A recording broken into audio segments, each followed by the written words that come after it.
8.15 광복절 특별 사면 명단이 오늘 임시 국무회의에서 확정됩니다. 정치권 인사들에 대한 부정적 여론이 특히 만만치 않은 상황인데요. 조국 전 조국혁신당 대표와 윤미향 전 의원 등이 포함될지 대통령의 결단이 주목됩니다. 관련해서 두 분과 짚어보겠습니다. 이승훈 전 민주당 전략기획부위원장, 윤기찬 국민의힘 법률위 부위원장과 함께합니다. 어서 오세요. 안녕하세요. 이재명 대통령의 사면안 확정 애초 내일로 예정돼 있었는데 왜 하루 당긴 걸까요? 아마도 이제 내일은 국무회의 안건이 굉장히 많아요. 그렇기 때문에 아마도 그 사면만 따로 떼어서 충분하게 심리를 좀 하려고 하는 것이 아닌가 싶고요. 또 지금 사면과 관련해서 논란들이 많잖아요. 뭐 찬성도 있고 반대도 있습니다만 이런 논란들이 오래 지속되는 것들은 좀 국정의 불안성을 더 키운다는 측면에서 신속하게 결정을 할 것으로 보여지고요. 결국에는 통합에 방점을 둔 것 같습니다. 여야 골고루 정치인들에 대한 사면을 통해서 윤석열 정부에서 보았던 야당만 수사하고 또 이렇게 한쪽에만 치우친 것들이 있었잖아요. 그러니까 여야 다 함께 사면을 하는 방향을 통해서 통합으로 갈 것 같고 또 내란 극복 과정에서 조국 혁신당이 도움을 많이 준 측면이 있어요. 함께 내란을 극복하고 정권을 교체하는 데 있어서 함께 했기 때문에 이것도 결국에는 진보 지지층 또 지지층들 입장에서 보면 굉장히 좋은 소식이잖아요. 이런 좋은 소식들을 빨리 결정하고자 한 것이 아닌가 싶습니다. 예, 그 당초에 알려졌던 조국 전 대표나 윤미향 전 의원 외에도 추가로 좀 알려진 명단들이 있습니다. 친문계 의원 인사들도 좀 포함이 된 걸로 확인되고 있는데 그 대통령 첫 사면에서 정치인들이 포함되는 경우가 이렇게 흔치는 않잖아요. 지금 현 상황에 대해서는 어떻게 보세요? 그리고 이제 포함된다 하더라도 공직선거법 정도가 포함되는데 이와 같이 국기문란사범 저는 그렇게 표현하고 싶은데 예컨대 본인이 그 최고위직에 있으면서 본인의 권한을 남용한 경우 직권남용이라고 저는 표현하죠. 김은경 전 환경부 장관도 직권남용 혐의로 실형을 받았잖아요. 그와 관련된 분 두 분. 그리고 조국 전 장관도 입시비리라는 국민적 관심이 있는 사건도 있지만 실제 유재수 부산 경제부시장의 어떤 비리 행위를 포착해서 조사하는 것을 중단시켰다는 혐의잖아요. 여기에 백원우 씨도 또 같이 관련돼 있단 말이죠. 예. 어찌 보면 권한을 남용한 이 부분은 국민적 시각에서 볼 때 내가 위임한 권한을 사적으로 썼다. 이렇게 볼 수 있음에도 불구하고 첫 사면을 이렇게 하는 경우는 저 본 적이 없어요. 그리고 두 번째는 이게 통합사면이라고 말씀 주시는데 통합은 통합인데 진영만 통합이에요. 실제 국민 통합의 메시지는 없다. 이런 생각이 들어서 저는 개인적으로 대통령께서 이 생방송을 안 하고 그다음에 이걸 별도로 띄워가지고 이 한 건 원포인트 국무회의를 진행하시잖아요. 이거는 국민 통합의 메시지는 물론 형식상 내시겠죠. 민생 사면이다라고. 그러나 실제 진보 진영에 오히려 더 뉴스화시킬 수 있는 기회를 만드신 것 같아요. 그러니까 논란에 불구하고 논란을 정면 돌파해서 난 이번 논란을 진보 진영 봐라. 국민이 이렇게 싫어해도 나는 진보를 위해서 이렇게 사면한다. 이런 논란을 극대화시켜서 진보 진영 결집 효과를 더 노리시는 게 아닌가. 예. 근데 이제 조국 혁신당에서는 그 조국 전 대표의 그 정치적 복귀를 굉장히 좀 바라는 분위기가 감지되고 있는데요. 지방선거 앞두고 민주당과의 합당 가능성에 선을 긋는 모양새입니다. 조국 혁신당의 목소리 들어보시죠. 정 장관님은 늘 일관된 입장이 저를 만났을 때는 대통령의 어떤 결단의 문제다. 네. 이런 관점을 늘 이렇게 견지하셨습니다. 당으로서는 뭐 조국 대표가 대표 역할을 다시 하시는 것이 맞다 생각하는데 네. 나와서 이제 본인의 한번 생각도 들어봐야 될 것 같습니다. 내년 지방선거에 서울시장이나 부산시장으로 출마할 수도 있다 이런 보도 보셨죠? 민주당 내에서 그런 게 바람직하다, 그런 전략도 좋지 않겠느냐라는 제안을 하는 분들이 있다는 보도는 봤고요. 네. 조 대표의 직접 지방선거 출마 부분은 아직 당내에서는 논의한 바는 없습니다. 녹취에서도 그 질문으로 나왔습니다만 조국 전 대표가 만약 사면 복귀한 다음에는 혹시 이게 내년 지방선거를 염두에 둔 어떤 정치 지형이 바뀌는 것 아니냐 이런 관측들이 많이 나오고 있거든요. 어떻게 보십니까? 그렇죠. 뭐 정치적인 해석이 굉장히 많아질 것 같아요. 일단 조국혁신당과 민주당이 함께 지방선거에 나간다라고 한다면 호남 지역에서 조국혁신당이 선전할 수도 있는 거잖아요.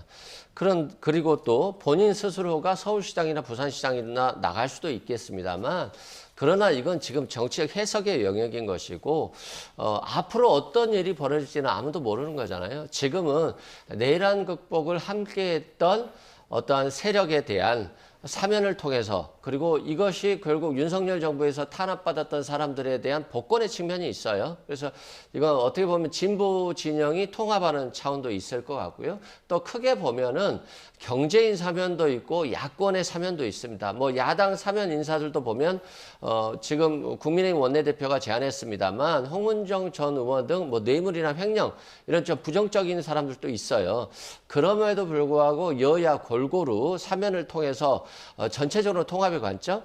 과거 김영삼 전 대통령이나 김대중 대통령 때는 수사를 하면 야당도 하고 여당도 했거든요. 사면도 마찬가지였어요. 그런 어떻게 보면 좀 부정적으로 보일 수도 있지만 정치 복원의 좀 계기가 될 수도 있다. 그런 측면에서 국민들께서 조금은 눈높이에 맞지 않을 수도 있지만 한 번은 거쳐가야 될 일이라면 이번에 좀 털고 가는 게 좋겠다라고 하는 이재명 대통령의 생각일 수도 있겠다 생각이 듭니다. 예. 일단 여권 내에서는 이번 사면을 두고 엇갈린 목소리 나오고 있는 상황이기도 하고 당 공식 입장은 나오지 않은 상황인데 그 여권 일각에서 이거 정치 검찰의 표적 수사 그리고 과잉 수사의 희생자이기 때문에 이번에 사면 복권을 해야 한다라는 주장도 있잖아요. 이 목소리에 대해서는 어떻게 들으셨습니까? 터무니없죠. 사실은 물론 기치를 그렇게 내거시는 건데 그 뭐 정치인들의 기치라는 것은 본인들이 하는 행위에 대해서 정당성을 부여받고자 하는 일이잖아요. 그러나 그 기치 내건 기치가 해당 분의 혐의하고 어울리는지 여부를 어느 정도 보고 나서 기치를 내걸어야 되는데 저는 윤미향 씨 같은 경우에 이 터무니없는 거 아닌가요? 저는 개인적으로 물론 검찰이 기소한 것 중에 일부는 무죄가 나왔죠. 그러나 가장 핵심은 뭐냐면 본인이 그렇게 전념했던 위안부 할머님들의 눈물을 닦아주지 못한 거잖아요. 오히려 그 위안부 할머님들이 문제 제기를 해서 시작이 됐어요. 그렇다면 후원금을 갖다가 만약에 유용했다 그러면 그 자체로 저는 씻을 수 없는 문제가 있는 거죠. 이게 어떻게 검찰권의 남용으로 봐야 되나요? 그리고 대법원에서 확정이 됐던 부분이고 위안부 할머님들이 용서하지 않았잖아요. 그리고 윤미향 씨가 그 횡령 금액을 다 보전했는지 모르겠어요. 안 한 걸로 제가 알고 있거든요. 여러 가지 측면에서 이런 분을 사면한다는 것 자체가 누구 마음대로 사면하죠. 이 부분은 위안부 할머님들의 허락받고 사면해야 된다고 저는 생각을 합니다. 나머지 뭐 정치사범들은 모르겠어요. 그런데 대통령께서 이 윤미향 씨만큼은 위안부 할머님들의 의사를 묻고 그다음에 그분들의 허락이 있어야지만 사면권 행사 가능하다라는 생각이 들고 예. 저는 윤미향 씨가 그 이후에 활동하시는 걸로 볼 때 대통령이 왜 사면했는지는 할 것인지는 이제 예상은 돼요. 왜냐하면 반일 어떤 정서적 측면에 여러 가지 그 국민적 시각을 이렇게 불러일으키는 그런 활동하고 계시잖아요. 그렇다면 정부가 나서서 할 수 없는 진보 진영에 반일 부분을 맡아달라. 저 이런 역할을 주는 미션을 준 사면으로 인식이 안 돼요. 그래서 이 부분은 사실 좀 대통령 좀 심사숙고를 해줬으면 좋겠다는 생각이 들고 예. 조국 전 장관의 경우에는 사실은 이제 복권까지 되는지가 문제겠죠. 예. 사면이야 뭐 어느 정도 대부분 진보진의 공감대가 이루어진 것 같고 문재인 대통령까지 나서서 사면을 요청한 마당에 이재명 대통령께서는 상당히 부담스러울 수밖에 없고 그럼 사면이라는 것은 이제 형기를 집행을 면제해 주는 거잖아요. 그러니까 나오시는 건 나오시는 건데 나와서 정치 활동을 할 수 있는 복권까지 가느냐. 그렇게 되면 이제 민주당 내에서 진보 진영 내에서 차기 대권 갖고 상당한 불붙는 경쟁이 불가피하다. 예. 그렇죠. 사면 대상에 오른 분들이 이제 면면을 보게 되면 한 분 한 분마다 다 그 찬반이 좀 갈리는 측면이 있지 않습니까? 오늘 오후에는 확정이 될 텐데 이 대통령의 지지율이나 어떤 여론에 좀 어떤 영향을 미치게 될까요?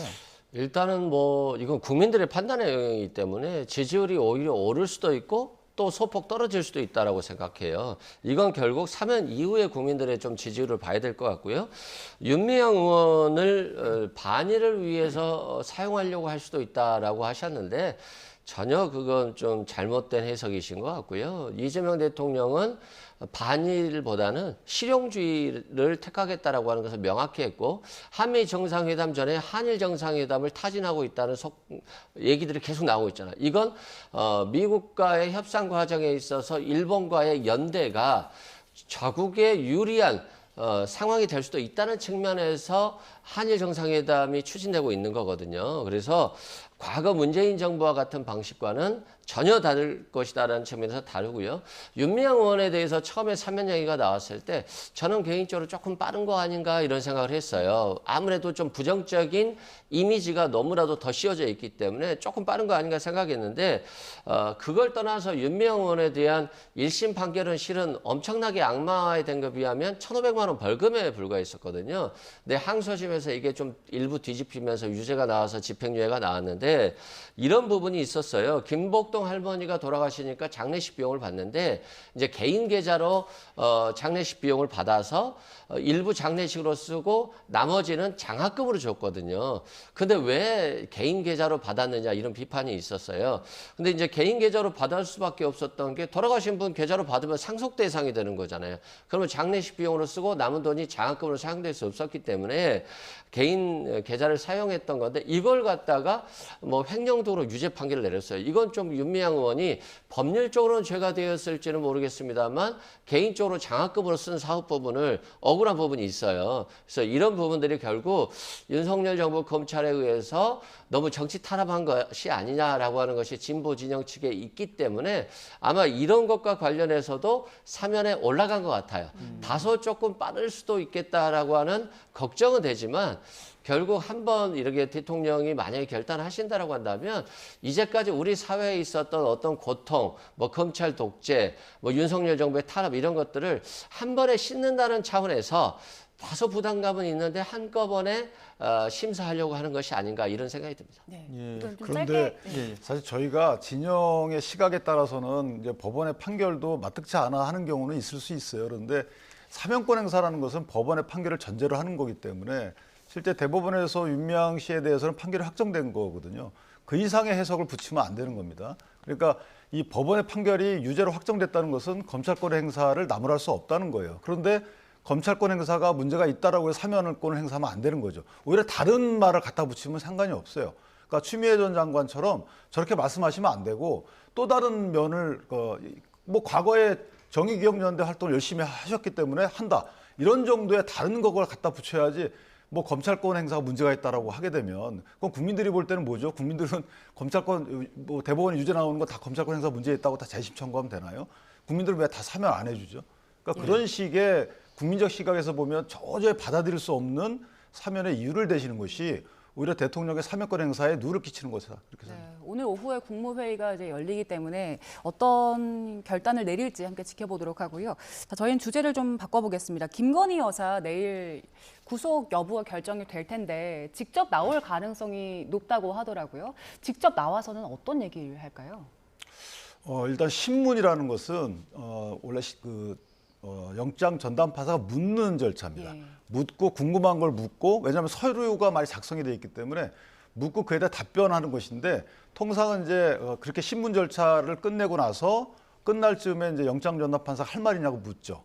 그때 얘기를 하는 거거든요. 그래서 뭐 얘기를 원래는 그렇게 많이 하진 않는데 유력 인사들 같은 경우에는 상당히 오래도 하긴 합니다. 그래서 아마 변호사가 뭐 통상 의견을 밝히고 의견서를 내기 때문에 많이 할 것 같지는 않은데 주된 포인트들이 있을 것 같아요. 예. 예를 들면 지금 특검에서 주장하는 바와 같이 도이치모터스는 유무죄 판단에 대해서 저는 상당히 갑론을박이 있을 수 있다고 봐요. 그러니까 혐의 소명에 대해서는 도이치모터스가 혐의 소명된다고 해서 영장이 바로 발부되는 쪽으로 이어지지는 않는 것 같고 가장 문제가 되는 것은 알선수재로 보여져요. 예. 예컨대 그 목걸이 관련된 부분들 있잖아요. 예. 예. 이 부분들이 어느 정도 소명이 되는지에 따라서 영장의 발부 여부가 결정되는 것 같기 때문에 아마 김건희 여사 측에서는 그 관련된 모순된 여러 가지 진술들 예를 들면 오늘도 언론에 났던데 사실은 이제 그 통일교 측에서도 그 전성배 씨한테 문자를 보냈다는 거잖아요.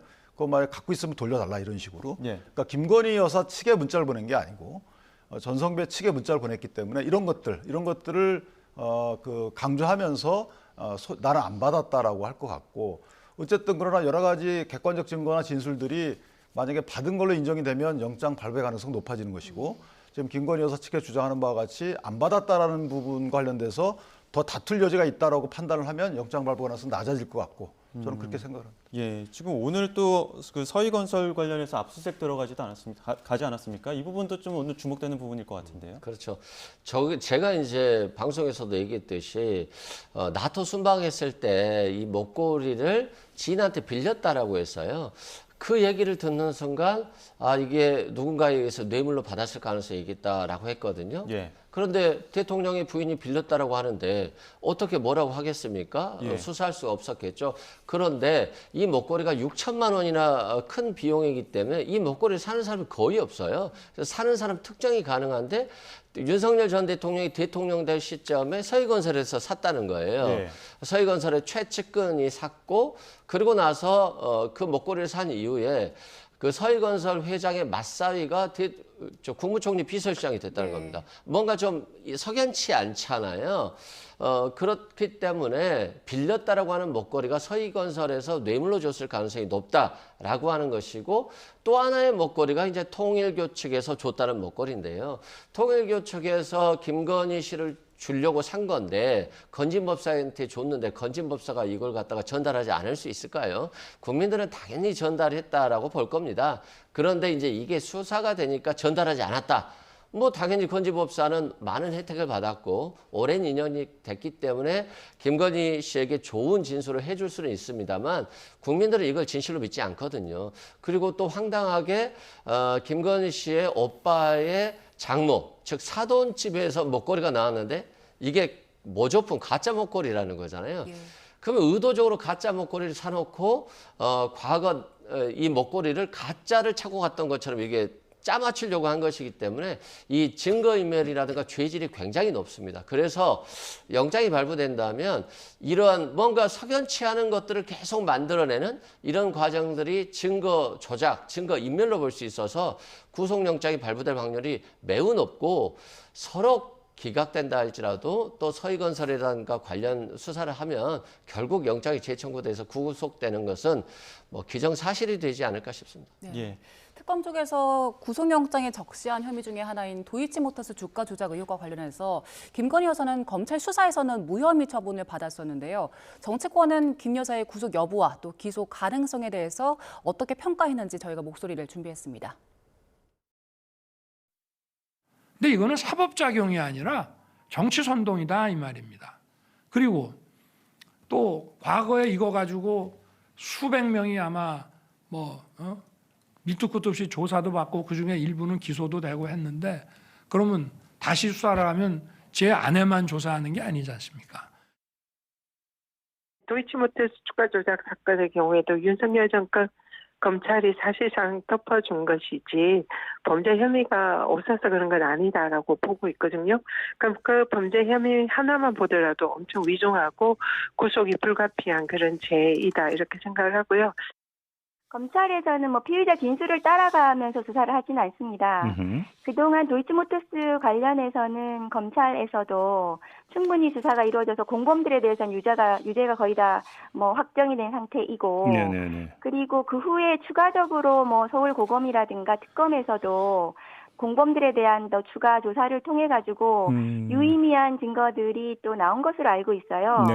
그래서 피의자 이렇게 변명한다고 하더라도 이것을 기소하는 데는 전혀 지장이 없을 것이다. 네, 전현희 의원이나 박은정 의원 목소리 들으면 일단 관련해서 유의미한 증거들이 어느 정도 확보가 됐고 기소하는 데 전혀 지장이 없을 것이다라고 얘기하는데 어떤 입장이세요?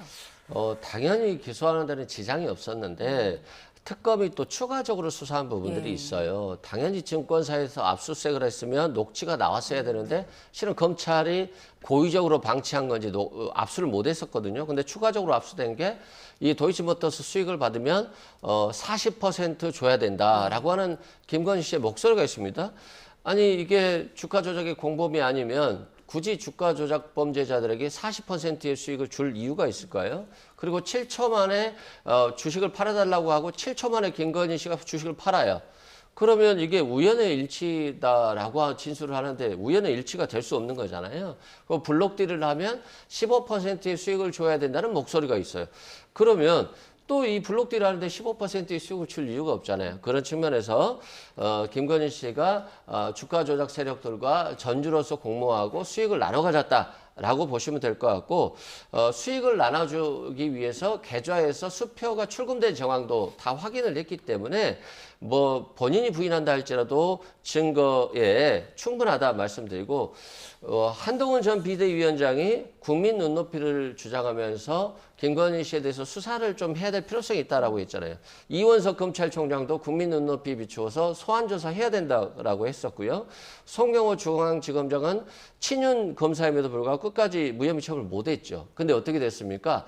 3명 다 윤석열 전 대통령이 교체하면서 자기 사람으로 심고 바로 무혐의 처분을 했어요. 그건 정말 자신의 부인을 끝까지 이렇게 살리기 위해서 결국 국가 권력을 자기 마음대로 활용한 거예요. 그리고 정치를 완전히 훼손시켰기 때문에 그것까지도 결국에는 김건희 씨가 받고 가는 거예요. 예. 이제까지 잘못까지도 한꺼번에 받고 가는 것이기 때문에 법의 엄중함을 받아들일 수밖에 없을 것이다라고 생각합니다. 앞서 검찰이 무혐의 처분 내린 그 상황들은 이제 공모나 방조 정도였었는데 특검이 판단하기에는 적극 범행, 지속적인 가담 이렇게 보는 것 같더라고요. 뭐 공동정범으로 볼지 아니면 공모를 했다고 판단할지 모르겠지만 어쨌든 이 사건은 사실은 이제 윤석열 전 대통령이 검찰총장 재직 시절에는 지휘권을 배제당한 채 있었기 때문에 그러니까 윤 전 총장이 봐줬다 이렇게 판단하는 것은 섣부르다 생각이 들고 예. 그 당시에도 사실은 그 새 정부가 들어선 이후에 왜 빨리 처분 안 하느냐라는 목소리도 있었어요. 그런데 그 당시 수사팀에서는 재판을 다 지켜보고 하겠다라고 했고 그 재판을 다 지켜보고 나머지 그 한 전주가 방조범으로 처벌된 적이 있잖아요. 그래서 방조범이 되는지에 대해서 검토를 했는데 약간 경우가 다르다라고 해서 아마 불기소를 한 것 같습니다. 그런데 서울고검에서 항고심을 담당하던 서울고검에서 자기들이 한번 보니까 이게 HTS라고 하는 휴대폰 갖고 하는 거래 있잖아요. 그걸로만 한 줄 알았더니 혹시나 몰라가지고 미래에셋을 압수수색을 한 거예요. 그랬더니 거기에 보니까 직접 전화 주문으로 한 부분 이게 녹취가 나왔기 때문에 전격 수사가 달리 진행됐던 것이지 이걸 검찰이 뭐 누구 지시받고 봐줬다 이렇게 보는 것은 진영의 시각이다 이렇게 보여지고 어찌됐든 그런 녹취록에 나온 내용들 뭐 40%의 수익 약정이 만약에 사전에 됐다면 사전에 시세 조정을 알고 있었을 가능성이 크다 이렇게 판단받을 가능성이 있고요. 김건희 여사 측에서 주장한 바와 같이 이렇게 사후 약정이다라고 하면 그러면 그런 증거로 바로 이어질 수 없는 부분이 하나 있는 것이고 그다음에 4,700만 원의 이 돈이 주고받은 것이 만약에 손실보전금이다 이렇게 판단이 되면 이것도 마찬가지로 시세 조정을 사전에 알고 있었다라고 판단받을 가능성이 큰 거고 그렇지 않다면 그렇지 않은 거고 그래서 아마 이거는 영장 전담 판사가 그러니까 혐의 소명이 되는지 이 판단을 보는 건데 문제는 저는 여기서 만약에 혐의 소명이 된다 인정이 된다 하더라도 이 자체는 영장으로 바로 이어지지는 않아요. 왜냐하면 여기 관련자들은 전부 다 집행유예를 받았거든요. 그러니까 이걸 갖고 구속시킬 수는 없는 거고 아까 말씀드린 대로 더 다른 혐의에 대한 소명이 나야지만 구속으로 이어질 가능성이 있다. 이렇게 생각합니다. 대담 중에 저희가 오는 20일 또 국민의힘 전당대회 앞두고 있기 때문에 YTN이 당권 주자들에게 도전 포부와 또 정견을 들어보는 자리를 마련했습니다. 네, 오늘 첫 순서로 수도권 4선 안철수 후보 만나보겠습니다. 후보님 나와 계시죠? 네, 안녕하십니까? 예. 네, 안녕하십니까. 어제 첫 TV 토론회 있었는데 이 이야기부터 한번 해보겠습니다. 좀 계획하신 대로 좀 잘 TV 토론이 진행됐다고 보십니까? 나름대로 최선을 다했고 아직 3번 정도 더 남았습니다. 그래서 더 가열차게 열심히 토론회에 임할 겁니다. 예. 어제 있었던 토론회가요. 그 계엄 탄핵 그리고 체포영장과 관련해서 이견만 확인이 됐다 이런 지적들도 나오고 있는데 어제 있었던 토론회 자체에 대한 점수를 매긴다면 얼마나 주실 겁니까? 글쎄요. 저는 88점 정도 매길 수 있을 것 같습니다.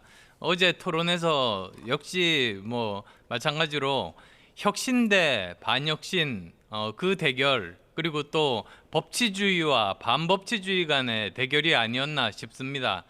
사실 그 헌법재판소에서 만장일치로 판결이 난 부분에 대해서는 받아들이는 그것이 법치주의이고 그것이 우리 당의 가장 핵심 가치 중에 한 부분 아니겠습니까? 그래서 그 부분에 대해서 찬성을 하는 사람과 그 부분에 대해서 받아들이지 않는 사람, 어떻게 보면 반법치주의라고 볼 수가 있습니다만 그런 사람들 간의 대결이었다. 저는 그렇게 생각합니다. 예. 어제 김문수 후보의 경우에는 계엄으로 누가 다퉜느냐 뭐 이런 이야기도 했는데 혹시 어제 그 다른 주자들의 발언들 중에 그 기억에 남는 발언 같은 거 있으십니까? 예, 뭐 지금 말씀하신 그 부분이 제일 저는 문제를 삼고 싶습니다. 사실 그 범죄 미수자에 대해서 범죄가 없다고 할 수 없지 않습니까? 범죄를 저지르려고 했지만은 결국은 실패한 사람은 죄가 없다는 그런 주장과 같은 건데 그건 옳지 않은 주장이죠. 그러니까 계엄을 시도했는데 다친 사람 아무도 없지 않느냐. 그래서 계엄은 죄가 없다 이런 취지로 그 윤 대통령이 지금 헌법재판소에서 말씀을 하신 걸로 제가 들었는데 그건 정말 적절치 못한 그런 반응이라고 생각합니다. 예. 그리고 그 전환길 씨 문제 관련해서 오늘 윤리위원회 열리잖아요. 일단 어느 정도 징계가 이루어져야 좀 적절하다고 보십니까? 저는 탈당을 해야 된다고 생각합니다. 전환길 씨는 사실 그 계엄 옹호론자입니다. 근데 그 판결에 그러니까 헌법재판소의 판결 이전에 계엄에 대해서도 옹호를 하는 사람이니까 사실 우리 당과 같이 있을 수는 없죠. 어떤 분은 이렇게 말씀하십니다. 가능하면 많은 사람들이 이렇게 통합하는 것이 우리가 이길 수 있는 길이라고 말씀하시지만 저는 그렇게 생각하지 않습니다. 오히려 그런 분들이 들어와서 당내에서 계속 내분만 일어나고 그런 과정에서 20% 이상이 되는 합리적인 보수분들이 떠나가셔서 당이 더 쪼그라듭니다. 그럴 바에는 차라리 이 법치주의라는 그 선에서 절연을 하고 생각이 다른 분들은 따로 나가서 다른 당 생활을 하는 것이 그것이 더 적합합니다. 그렇게 되면 우리 당은 법치주의에 근거해서 오히려 더 중도적으로 더 많은 세력을 확장할 수 있는 대중정당이 되고 그리고 집권정당이 될 수 있습니다. 예, 지금 앞서 1차 경선과 달리 전당대회 이제 본경선에서는 당원 투표 80%의 국민 여론조사 20%가 반영되기 때문에 상대적으로 이제 탄핵 그 찬성파에는 조금 불리하지 않겠느냐 이런 관측들이 나오고 있거든요. 여기에 대해서 어떻게 보십니까? 네, 지금 나와 있는 여론조사는 많은 합리적인 보수 세력에서 등을 돌리고 있는 그런 여론조사입니다. 아예 응답도 하지 않고 TV 뉴스도 보지 않는다고 그렇게 당원분들로부터 말씀을 많이 들었습니다. 그런데 결국은 8월 22일이 다가오고 나면 그때가 이제 투표하는 날 부근입니다. 그때가 되면 오히려 많은 당원분들이 참여하실 겁니다. 우리 당이 이대로 가면 무너질 걸 아는데 또 그분들이 당이 무너지는 걸 그냥 바라볼 분은 아니거든요. 따라서 저는 많은 합리적인 그런 보수주의자 분들이 투표에 참여해서 결국은 우리 당이 혁신하고 개혁해야 된다. 그리고 또 법치주의를 지켜야 된다. 그 편에 손을 들어주실 것이라고 믿습니다. 예, 당원들의 합리적인 선택에 대한 기대를 말씀해 주셨는데 그럼에도 불구하고 반탄 주자들이 우세하다는 전망이 나오고 있는 상황이기 때문에 이 상황을 뒤집기 위한 전략이 있으시다면 어떤 게 있을까요?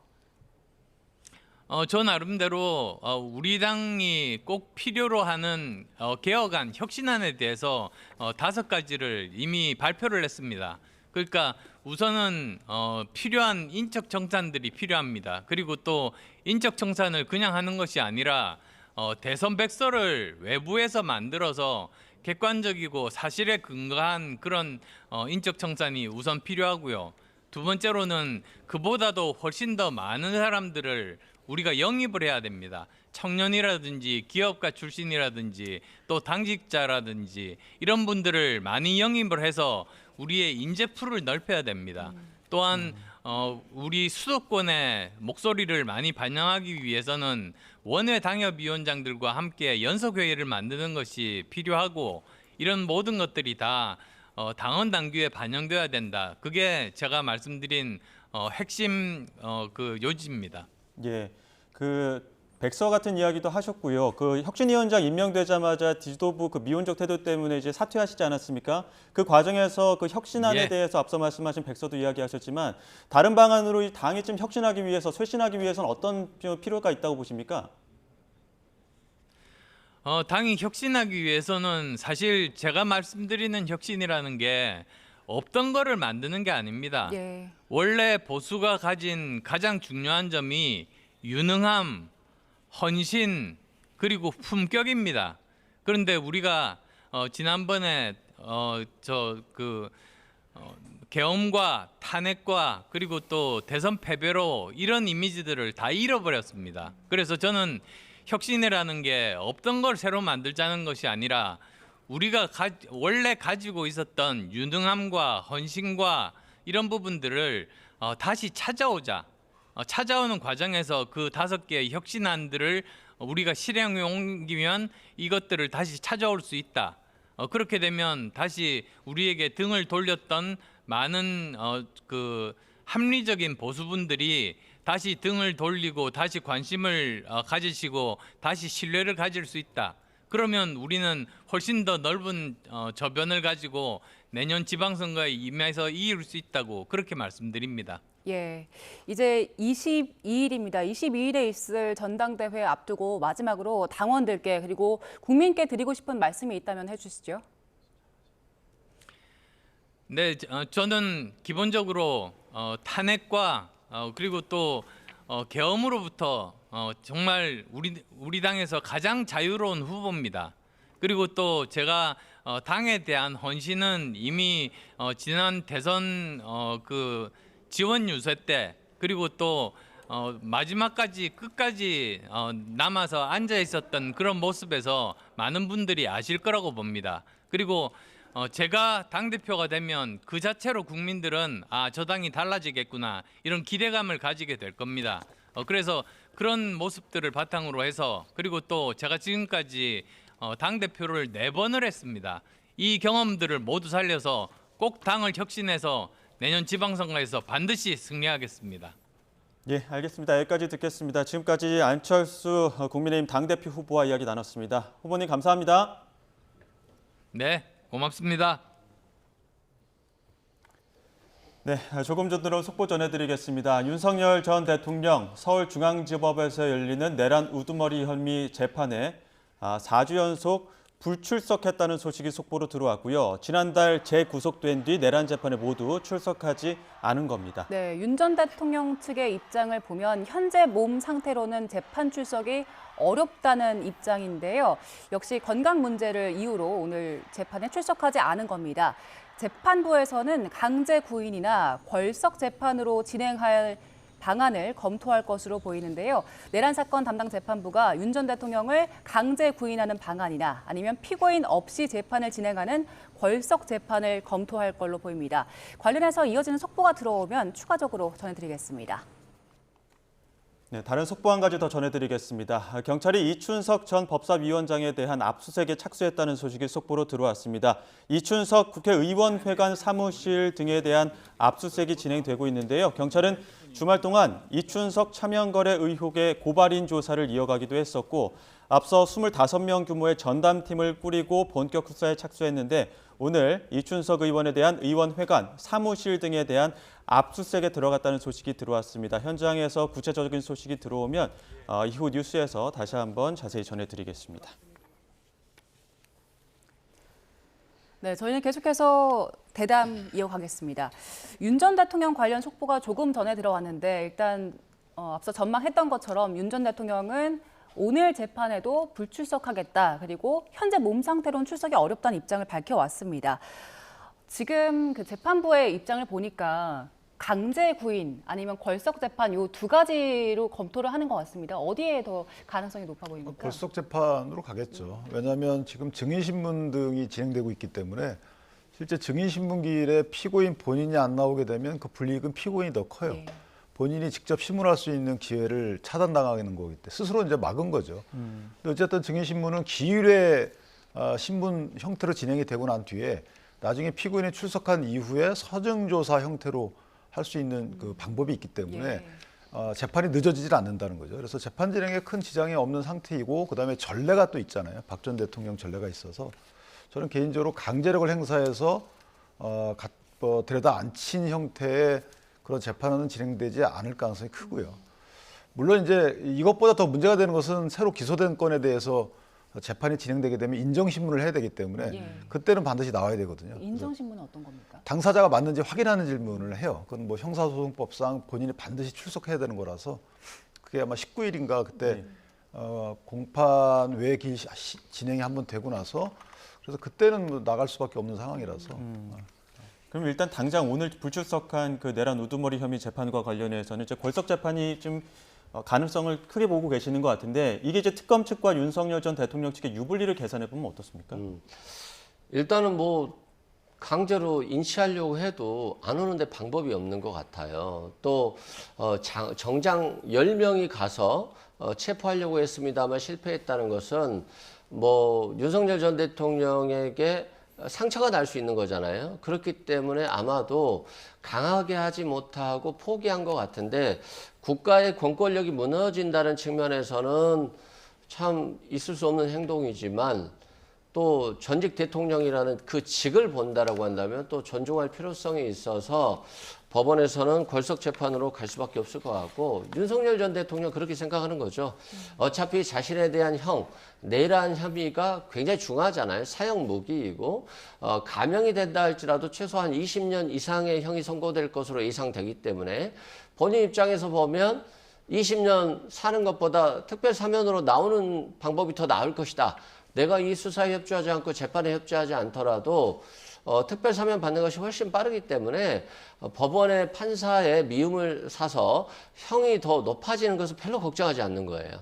그리고 또 본인이 조사 열심히 받고 하다 보면 자신의 부인인 김건희 씨에 대해서도 진술을 해야 되는 거잖아요. 그러니까 자신의 부인을 좀 방어해주고 싶은 마음, 또 수사에 협조하지 않는 자신의 강한 모습을 보여주면서 외환죄 수사를 하고 있는 그 공범들 있지 않습니까? 김영현 전 장관이라든가 여인영, 노상원 전 정보사령관 등 이분들에게 수사에 적극 협조하지 말라라고 하는 또 메시지를 보내는 것이고 윤석열 전 대통령이 수사에서 진술을 하지 않으면 당사자들은 윤석열 전 대통령이 진술이 없기 때문에 걱정할 게 없는 거잖아요. 모순된 진술이 나올 걸 우려할 필요가 없기 때문에 결국 역사의 진실을 밝히는 것보다는 일단 수사는 회피하고 일단 가족은 보호하고 나중에 사면이나 받자는 전략이 아닌가. 국민들 입장에서 보면 전직 대통령이 왜 저 정도의 품격조차도 갖추지 못할까라고 하는 서글픈 마음은 들겠습니다만 이게 현실인 것 같습니다. 예. 그런데 그 피고인이 재판에 안 나가게 되면 양형에서 불리해요. 그런 이제 뭐 변호사님 말씀과 같은 이유가 있을 수 있겠지만 일반적인 그 시각에서 보면 뭐 일단 아프다고 하니까 일단 믿어줘야 되는 부분이 하나 있는 것이고 그다음에 재판 진행을 방해하는 부분은 없는 거예요. 길 진행 그대로 됩니다. 세 번째는 안 나가서 입는 불이익은 본인한테 있는 거기 때문에 이걸 다른 시각으로 보는 것은 조금 저는 진영적 시각이 아닌가라는 생각합니다. 예. 그리고 내란 특검에서 오늘 조경태 의원 참고인으로 소환을 해서 조사를 할 텐데 지금 진행이 되고 있을 겁니다. 개엄 당일에 그 국무회의 표결 방해 의혹과 관련돼서 질문을 할 걸로 보입니다. 그리고 지난주에 그 우원식 의장도 소환 조사를 했잖아요. 이제 차근차근 이 표결 방해 의혹에 대해서 수사를 이어가는 상황인데 어떤 부분에 대해서 집중적으로 물어볼까요?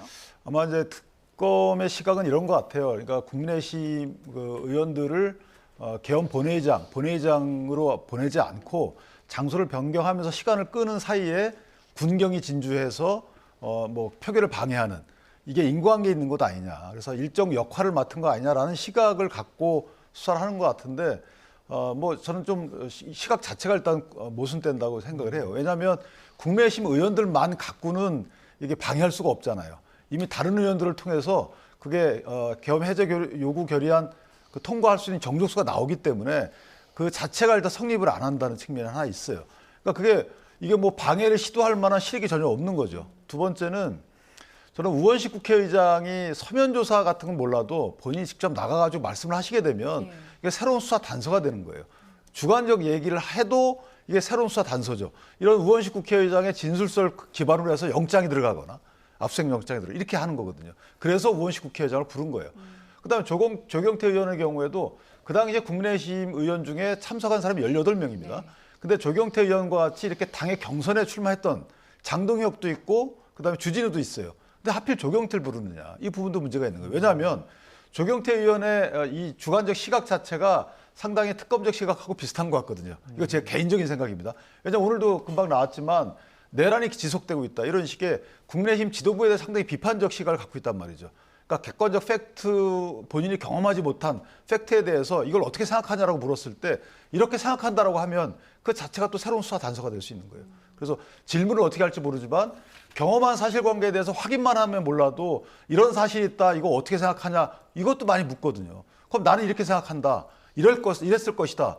이런 것들이 다 수사 단서가 되는 거거든요. 그래서 이런 부분은 매우 부적절하다. 왜? 지금 국민의힘이 당대표 선거를 치르고 있잖아요. 그런데 8시에 불러와서 해당 당대표 주자인 분을 갖다가 참고인 조사를 한다? 이거 뭔가 안 맞는 거죠. 그리고 원래 이런 그 제안이 왔을 때 거절해야 되는 게 맞는 거죠. 다음에 나가겠다. 또는 서면 조사하겠다. 근데 어쨌든 출석 요구도 이례적이고 그 출석 요구에 응하는 것도 이례적이고 그렇다는 겁니다. 예, 짧게 저희 앞서 그 안철수 의원 인터뷰했습니다만 안철수 의원은 좀 거절하지 않았습니까? 이 상황들은 어떻게 보십니까? 일단 조경태 의원의 소신이라고 생각을 해요. 자신은 이 나라에 계엄, 내란이 있을 수 없다라고 본 것이고 자신은 국회에 가서 정상적으로 표결하려고 했습니다만 추경호 원내대표 등이 국회로 와라, 당사로 와라, 국회로 와라, 당사로 와라 라고 하면서 계엄 해제 표결에 참여하지 못하도록 한 거예요. 국회의원이 계엄 해제 표결에 들어가서 찬반을 투표하는 것, 이것 가지고 내란에 동조했냐라고 판단할 수는 없지만 계엄 해제 표결을 못하도록 막는 것 자체는 이건 동조하고 공모한 것으로 볼 수 있어요. 또한 민주당이 150석 이상이니까 이 사람들만으로도 표결이 충분히 가능하다. 이건 동조한 게 아니다라고 하지만 그때 당시에 윤석열 전 대통령의 생각은 국회의원들 150명이 국회 안으로 못 들어가게 하고 그래서 150명 이상이 들어가니까 총을 쏴서라도 데리고 나와. 한 명씩 업고 나와라고 했다는 거예요. 그러면 계엄 해제 표결을 못하게 한 건데 우원식 국회의장이 추경호 원내대표에게 전화를 합니다. 지금 계엄 해제해야 되니까 빨리 오도록 해라. 이건 역사의 현장인 거잖아요. 누가 민주당이냐 국민의힘이냐를 떠나서 윤석열 전 대통령의 이런 계엄 내란행위에 대해서 해제해야 하는 것은 국회의원 전원의 의무인 거잖아요. 그런데 못 들어오게 하고 말린 것들 자체가 민주당 150석 이상이니까 법적으로 문제없다라고 하는 것은 전혀 잘못된 논리다라고 생각되고요. 이건 분명히 계엄 해제 방해와 관련한 내란의 어떤 방조 정도는 충분히 되지 않을까 싶습니다. 예, 그 알겠습니다. 당시에 민주당 의원 안 오신 분 9분 그거 어떡할 거예요? 예. 자, 근데 그런 부분에 대해서 이제 또 나경원 의원이나 추경호 의원에 대한 조사도 임박했다 이런 관측들 나오니까 여러 목소리를 한번 들어봐야 될 것 같습니다. 여기까지 듣겠습니다. 지금까지 이승훈 전 민주당 전략기획 부위원장, 윤기찬 국민의힘 법률위 부위원장 두 분과 함께했습니다. 고맙습니다. 고맙습니다.